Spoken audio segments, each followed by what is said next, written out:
Hello students, आज हम कर रहे हैं कक्षा 8वीं पाठ 12 सुदामा चरित्र। अब इसमें देखिए क्या कह रहे हैं। वैसो ही राज समाज बने, गज बारी बन मन संभ्रम छायो, कंथों पर यो कहूँ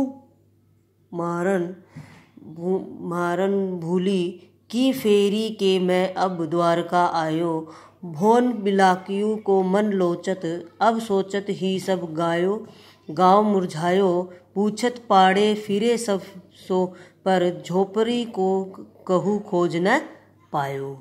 अब इसके अंदर देखिए क्या कह रही हैं कि जो सुदामा है वो अपने गांव में देखता है कि जो द्वारकापुरी थी वैसे ही ठाट बाट यहाँ पर भी है, हाथी घोड़े की भीड़ भी वैसी ही है। यह देखकर उसके मन में क्या है, अचंभा और घबराहट हो गई। अब वो क्या था, सुदामा वहाँ से द्वारिका से निकल के जैसे अपने गांव की तरफ जाता है, तो जैसे ही अपने गांव में वो प्रवेश करता है, उसी द्वारिका जैसी ही वहाँ पर भी क्या है, ठाट बाट घोड़े हाथी सब उसको वहाँ पर दिखाई दे रहे हैं। तो वो घबरा जाता है। वह सोचने लगता है कहीं मैं रास्ता तो नहीं भूल गया, कि मैं यहीं तो नहीं घूम रहा हूँ, अपना गांव का रास्ता तो नहीं भूल गया। फिर वो कहता है कि घूम फिर कर क्या है, मैं फिर द्वारिका ही में आ गया हूँ लगता है। अपने घर को क्या है देखने के लिए सुदामा का मन क्या हो गया था, व्याकुल हो गया था। वो अपने घर में जाने के लिए बेचैन हो गया था, तथा यही सोचकर उन्होंने क्या है सारा गांव खोज डाला। अब वो पूरे गांव में घूम चुका था, तो सुदामा जो थे सबसे क्या है उसने अपनी झोपड़ी के बारे में पूछने लगा, किंतु सब लोगों पूछ लेने पर भी उसे अपनी झोपड़ी का निशान तक भी नहीं मिला। मतलब कहने का ये है कि जब सुदामा द्वारिका से निकलते हैं तो जब वो गांव की तरफ जाते हैं तो उसको वहीं वैसी ही ठाट बाट सारी चीज़ें मिलती हैं, और वो ये सोचता है कि मैं क्या है अपने गांव का रास्ता भूल गया हूँ, यहीं पर क्या है मैं घूम फिर रहा हूँ।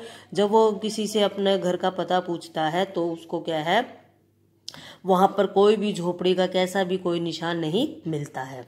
आगे देखिए कि वह टूटी सी छानी हती कह कंचन के अब धाम सुहावत, के पग में पग नहीं न हती, कह ले गजराज हूँ ठाठे महावत, भूमि कठोर पे रात कटे, कह कोमल सेज पे नींद न आवत, के जुगतो नहीं को दो, सवा प्रभु के प्रताप ते दाख न भावत। अब इसमें क्या है, कवि कह रहे हैं कि कहाँ तो एक समय था कि जब सुदामा के पास क्या थे, टूटी फूटी झोपड़ी होती थी, और अब क्या है, अब सोने के सुंदर महल उसके पास है। ठीक है, कहाँ पर तो उसके पैरों में जूते तक नहीं होते थे, और कहाँ अब महावत हाथी भी क्या है वहाँ पर खड़ा है। कहाँ तो क्या है उसके पास कठोर भूमि पर रात बिताई जाती थी, वो जमीन भूमि पर सोता था, और अब कोमल क्या है उसके पास शैया होता है बिस्तर, तो कोमल जो है शैया पर भी उसको अब नींद नहीं आ रही है। कहाँ तो खाने के लिए क्या है कोड़ो और सवा जैसे साधारण भोजन भी नहीं मिलते थे, और अब क्या है वो किशमिश भी अच्छी नहीं लग रही है। कहने का मतलब ये है कि उसको क्या है जो पहले का जो उसका रहन सहन था, खान पीन था, वो ही उसके लिए अच्छा था, अब उसको वो चीज़ें पसंद नहीं आ रही हैं। तो ये था बेटा। तो अगर आपको मेरा चैनल अच्छा लगे तो इसको लाइक करें, सब्सक्राइब करें। Thank you.